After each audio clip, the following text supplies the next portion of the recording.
Thank you very much. Mr. President, Mr. Secretary General, distinguished delegates, ambassadors, and world leaders, 7 decades of history have passed through this hall in all of their richness and drama. Where I stand, the world has heard from presidents and premiers at the height of the Cold War. We have seen the foundation of nations. We have seen the ringleaders of revolution. We have beheld saints who inspired us with hope, rebels who stirred us with passion, and heroes who emboldened us with courage, all here to share plans, proposals, visions, and ideas on the world's biggest stage. Like those who met us before, our time is one of great contests, high stakes, and clear choices. The essential divide that runs all around the world and throughout history is once again thrown into stark relief. It is the divide between those whose thirst for control deludes them into thinking they are destined to rule over others, and those people and nations who want only to rule themselves. I have the immense privilege of addressing you today as the elected leader of a nation that prizes liberty, independence, and self-government above all. The United States, after having spent over $2.5 trillion since my election to completely rebuild our great military, is also by far the world's most powerful nation. Hopefully, it will never have to use this power. Americans know that in a world where others seek conquest and domination, our nation must be strong in wealth, in might, and in spirit. That is why the United States vigorously defends the traditions and customs that have made us who we are. Like my beloved country, each nation represented in this hall has a cherished history, culture, and heritage that is worth defending and celebrating, and which gives us our singular potential and strength. The free world must embrace its national foundations. It must not attempt to erase them or replace them. Looking around and all over this large, magnificent planet, the truth is plain to see. If you want freedom, take pride in your country. If you want democracy, hold on to your sovereignty. And if you want peace, love your nation. Wise leaders always put the good of their own people and their own country first. The future does not belong to globalists. The future belongs to patriots. The future belongs to sovereign and independent nations who protect their citizens, respect their neighbors, and honor the differences that make each country special and unique. It is why we in the United States have embarked on an exciting program of national renewal. In everything we do, we are focused on empowering the dreams and aspirations of our citizens. Thanks to our pro-growth economic policies, our domestic unemployment rate reached its lowest level in over half a century. Fueled by massive tax cuts and regulations cuts, jobs are being produced at a historic rate. 6 million Americans have been added to the employment rolls in under 3 years. Last month, African American, Hispanic American, and Asian American unemployment reached their lowest rates ever recorded. We are marshaling our nation's vast energy abundance, and the United States is now the #1 producer of oil and natural gas anywhere in the world. Wages are rising, incomes are soaring, and 2.5 million Americans have been lifted out of poverty in less than 3 years. As we rebuild the unrivaled might of the American military, we are also revitalizing our alliances by making it very clear that all of our partners are expected to pay their fair share of the tremendous defense burden which the United States has borne in the past. At the center of our vision for national renewal is an ambitious campaign to reform international trade. For decades, the international trading system has been easily exploited by nations acting in very bad faith. As jobs were outsourced, a small handful grew wealthy at the expense of the middle class. In America, the result was 4.2 million lost manufacturing jobs and $15 trillion in trade deficits over the last quarter century. The United States is now taking that decisive action to end this grave economic injustice. Our goal is simple. We want balanced trade that is both fair and reciprocal. We have worked closely with our partners in Mexico and Canada to replace NAFTA with the brand new and hopefully bipartisan U.S.-Mexico-Canada agreement. Tomorrow, I will join Prime Minister Abe of Japan to continue our progress in finalizing a terrific new trade deal. As the United Kingdom makes preparations to exit the European Union, I have made clear that we stand ready to complete an exceptional new trade agreement with the UK that will bring tremendous benefits to both of our countries. We are working closely with Prime Minister Boris Johnson on a magnificent new trade deal. The most important difference in America's new approach on trade concerns our relationship with China. In 2001, China was admitted to the World Trade Organization. Our leaders then argued that this decision would compel China to liberalize its economy and strengthen protections to provide things that were unacceptable to us, and for private property, and for the rule of law. 2 decades later, this theory has been tested and proven completely wrong.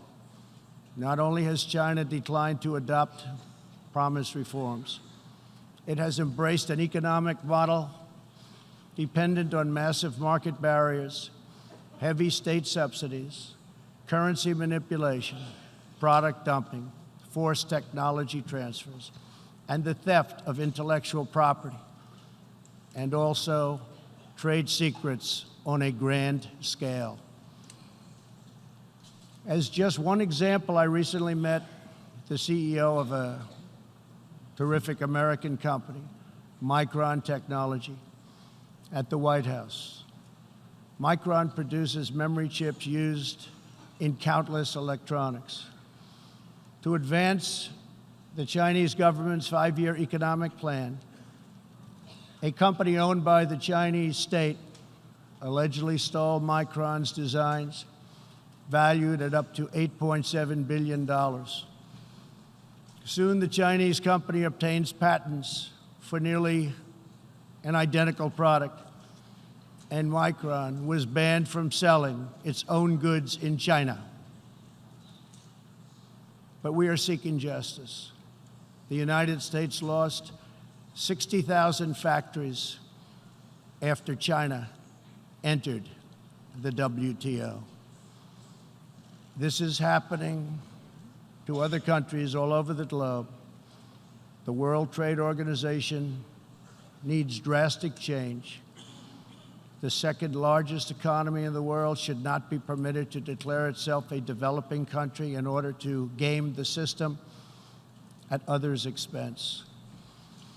For years, these abuses were tolerated, ignored, or even encouraged. Globalism exerted a religious pull over past leaders, causing them to ignore their own national interests. But as far as America is concerned, those days are over. To confront these unfair practices, I placed massive tariffs on more than $500 billion worth of Chinese-made goods. Already, as a result of these tariffs, supply chains are relocating back to America and to other nations, and billions of dollars are being paid to our Treasury. The American people are absolutely committed to restoring balance to our relationship with China. Hopefully, we can reach an agreement that will be beneficial for both countries. But as I have made very clear, I will not accept a bad deal for the American people. As we endeavor to stabilize our relationship, we're also carefully monitoring the situation in Hong Kong. The world fully expects that the Chinese government will honor its binding treaty made with the British and registered with the United Nations, in which China commits to protect Hong Kong's freedom, legal system, and democratic ways of life. How China chooses to handle the situation will say a great deal about its role in the world in the future. We are all counting on President Xi as a great leader. The United States does not seek conflict with any other nation. We desire peace, cooperation, and mutual gain with all. But I will never fail to defend America's interests. One of the greatest security threats facing peace-loving nations today is the repressive regime in Iran. The regime's record of death and destruction is well known to us all. Not only is Iran the world's #1 state sponsor of terrorism, but Iran's leaders are fueling the tragic wars in both Syria and Yemen. At the same time, the regime is squandering the nation's wealth and future in a fanatical quest for nuclear weapons and the means to deliver them. We must never allow this to happen. To stop Iran's path to nuclear weapons and missiles, I withdrew the United States from the terrible Iran nuclear deal, which has very little time remaining, did not allow inspection of important sites, and did not cover ballistic missiles. Following our withdrawal, we have implemented severe economic sanctions on the country. Hoping to free itself from sanctions, the regime has escalated its violent and unprovoked aggression. In response to Iran's recent attack on Saudi Arabian oil facilities, we just imposed the highest level of sanctions on Iran's central bank and sovereign wealth fund. All nations have a duty to act. No responsible government should subsidize Iran's bloodlust.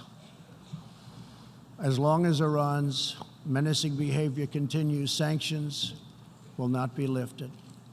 They will be tightened.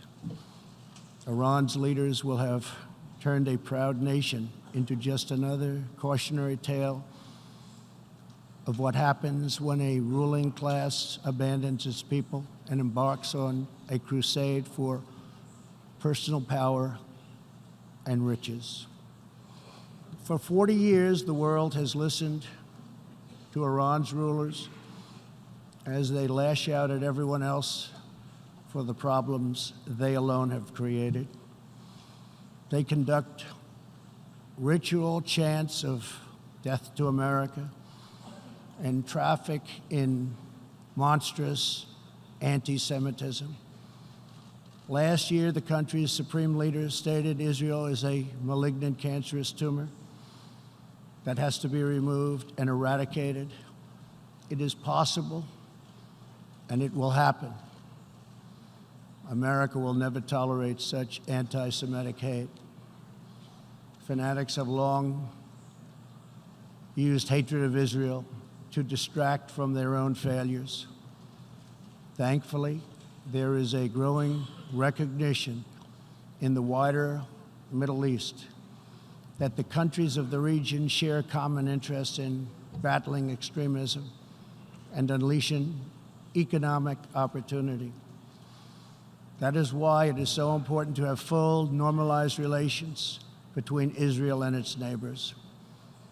Only a relationship built on common interests, mutual respect, and religious tolerance can forge a better future. Iran's citizens deserve a government that cares about reducing poverty, ending corruption, and increasing jobs, not stealing their money to fund and massacre abroad and at home. After 4 decades of failure, it is time for Iran's leaders to step forward and to stop threatening other countries and focus on building up their own country. It is time for Iran's leaders to finally put the Iranian people first. America is ready to embrace friendship with all who genuinely seek peace and respect. Many of America's closest friends today were once our greatest foes. The United States has never believed in permanent enemies. We want partners, not adversaries. America knows that while anyone can make war, only the most courageous can choose peace. For this same reason, we have pursued bold diplomacy on the Korean Peninsula. I have told Kim Jong-un what I truly believe, that like Iran, his country is full of tremendous untapped potential, but that to realize that promise, North Korea must denuclearize. Around the world, our message is clear. America's goal is lasting. America's goal is harmony. And America's goal is not to go with these endless wars, wars that never end. With that goal in mind, my administration is also pursuing the hope of a brighter future in Afghanistan. Unfortunately, the Taliban has chosen to continue their savage attacks. We will continue to work with our coalition of Afghan partners to stamp out terrorism, and we will never stop working to make peace a reality. Here in the Western Hemisphere, we are joining with our partners to ensure stability and opportunity all across the region. In that mission, one of our most critical challenges is illegal immigration, which undermines prosperity, rips apart societies, and empowers ruthless criminal cartels. Mass illegal migration is unfair, unsafe, and unsustainable for everyone involved. The sending countries and the depleted countries, and they become depleted very fast, but their youth is not taken care of, and human capital goes to waste. The receiving countries are overburdened with more migrants than they can responsibly accept, and the migrants themselves are exploited, assaulted, and abused by vicious coyotes. Nearly 1/3 of women who make the journey north to our border are sexually assaulted along the way. Yet here in the United States and around the world, there is a growing cottage industry of radical activists and non-governmental organizations that promote human smuggling. These groups encourage illegal migration and demand erasure of national borders. Today I have a message for those open border activists who cloak themselves in the rhetoric of social justice. Your policies are not just. Your policies are cruel and evil. You are empowering criminal organizations that prey on innocent men, women, and children. You put your own false sense of virtue before the lives, well-being, and countless innocent people.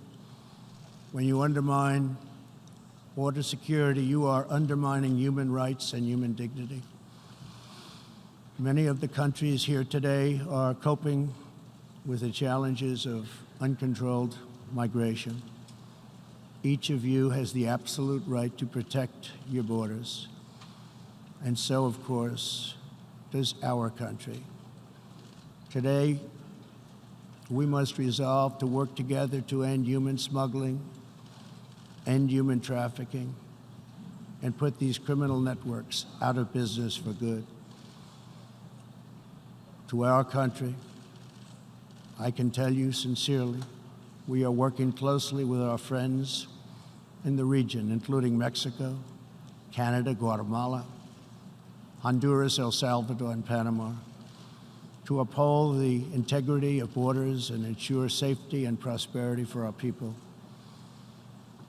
I would like to thank President López Obrador of Mexico for the great cooperation we are receiving and for right now putting 27,000 troops on our southern border. Mexico is showing us great respect, and I respect them in return. The U.S., we have taken very unprecedented action to stop the flow of illegal immigration. To anyone conducting crossings of our border illegally, please hear these words. Do not pay the smugglers. Do not pay the coyotes. Do not put yourself in danger. Do not put your children in danger, because if you make it here, you will not be allowed in.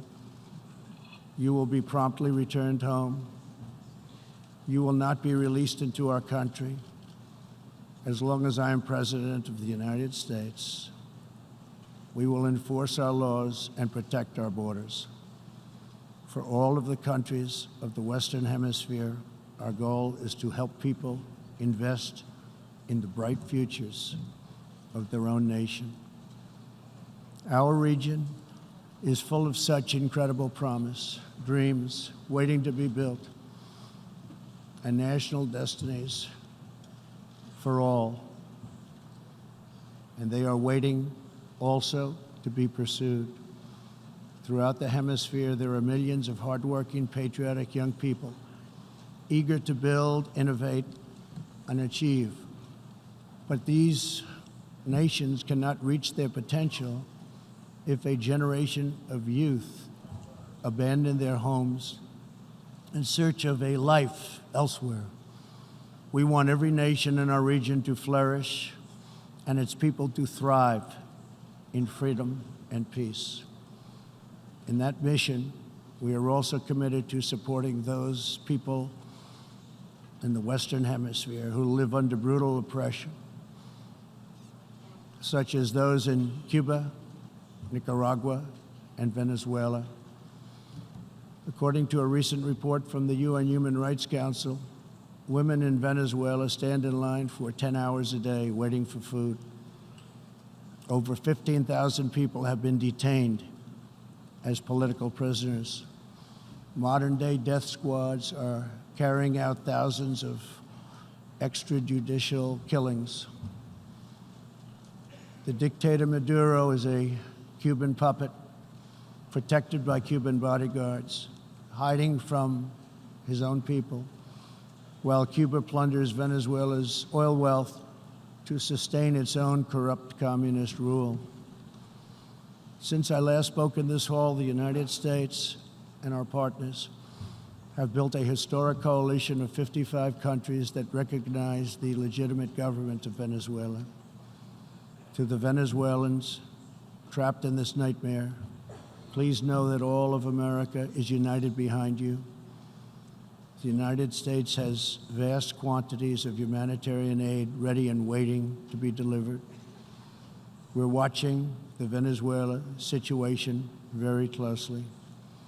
We await the day when democracy will be restored, when Venezuela will be free, and when liberty will prevail throughout this hemisphere.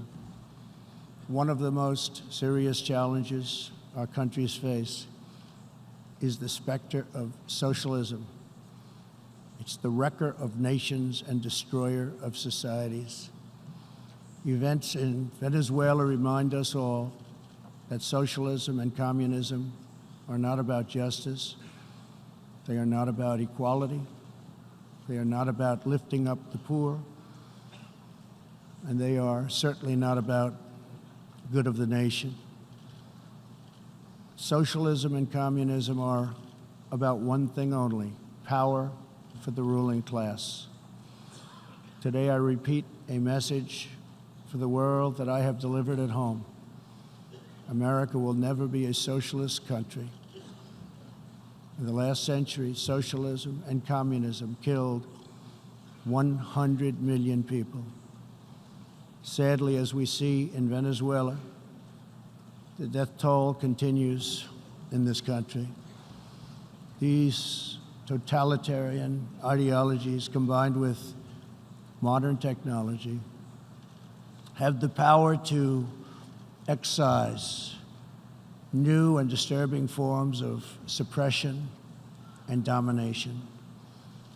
For this reason, the United States is taking steps to better screen foreign technology and investments and to protect our data and our security. We urge every nation present to do the same. Freedom and democracy must be constantly guarded and protected, both abroad and from within. We must always be skeptical of those who want conformity and control. Even in free nations, we see alarming signs and new challenges to liberty. A small number of social media platforms are acquiring immense power over what we can see and over what we are allowed to say. A permanent political class is openly disdainful, dismissive, and defiant of the will of the people. A faceless bureaucracy operates in secret and weakens democratic rule. Media and academic institutions push flat-out assaults on our histories, traditions, and values. In the United States, my administration has made clear to social media companies that we will uphold the right of free speech. A free society cannot allow social media giants to silence the voices of the people, and a free people must never, ever be enlisted in the cause of silencing, coercing, canceling, or blacklisting their own neighbors. As we defend American values, we affirm the right of all people to live in dignity.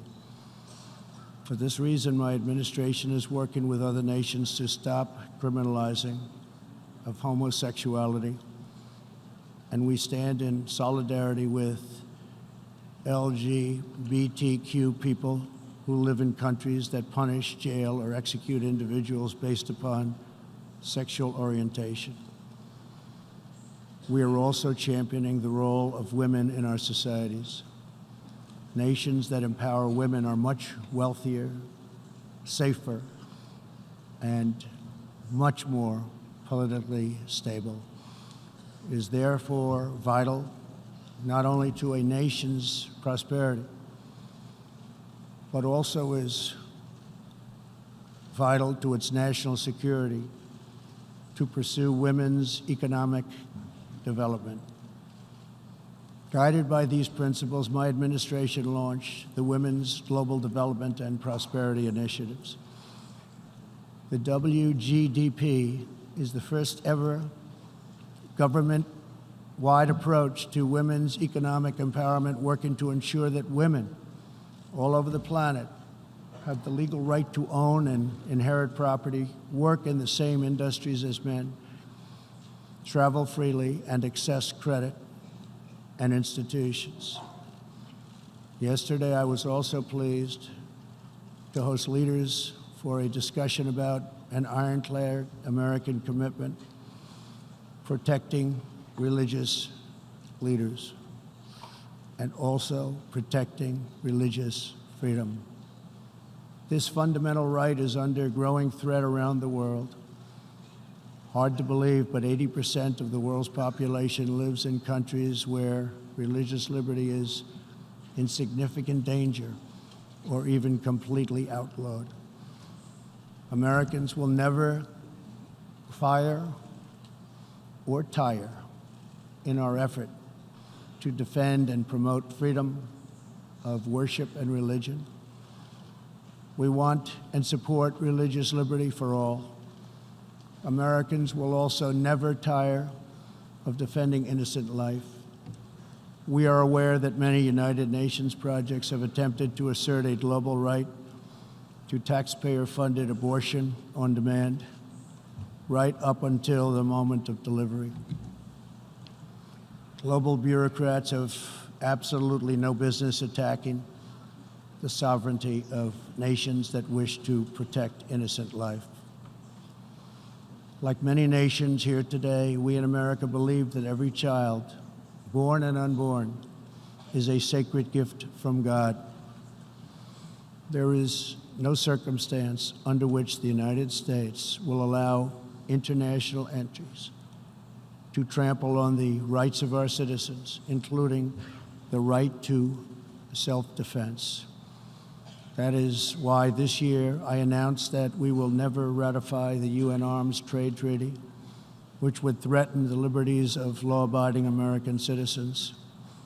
The United States will always uphold our constitutional right to keep and bear arms. We will always uphold our Second Amendment. The core rights and values America defends today were inscribed in America's founding documents. Our nation's founders understood that there will always be those who believe they are entitled to wield power and control over others. Tyranny advances under many names and many theories, but it always comes down to the desire for domination. It protects not the interests of many, but the privilege of few. Our founders gave us a system designed to restrain this dangerous impulse. They chose to entrust American power to those most invested in the fate of our nation, a proud and fiercely independent people. The true good of a nation can only be pursued by those who love it, by citizens who are rooted in its history, who are nourished by its culture, committed to its values, attached to its people, and who know that its future is theirs to build or theirs to lose.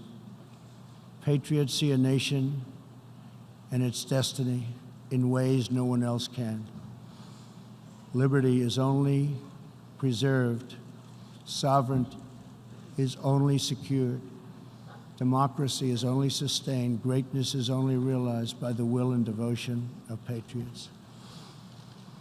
In their spirit is found the strength to resist oppression, the inspiration to forge legacy, the goodwill to seek friendship, and the bravery to reach for peace. Love of our nations makes the world better for all nations. So to all the leaders here today, join us in the most fulfilling mission a person could have, the most profound contribution anyone can make. Lift up your nations, cherish your culture, honor your histories, treasure your citizens, make your country strong and prosperous and righteous, honor the dignity of your people, and nothing will be outside of your reach. When our nations are greater, the future will be brighter, our people will be happier, and our partnerships will be stronger. With God's help, together we will cast off the enemies of liberty and overcome the oppressors of dignity. We will set new standards of living and reach new heights of human achievement. We will rediscover old truths, unravel old mysteries, and make thrilling new breakthroughs. And we will find more beautiful friendship and more harmony among nations than ever before. My fellow leaders, the path to peace and progress and freedom and justice and a better world for all humanity begins at home. Thank you. God bless you. God bless the nations of the world. And God bless America. Thank you very much.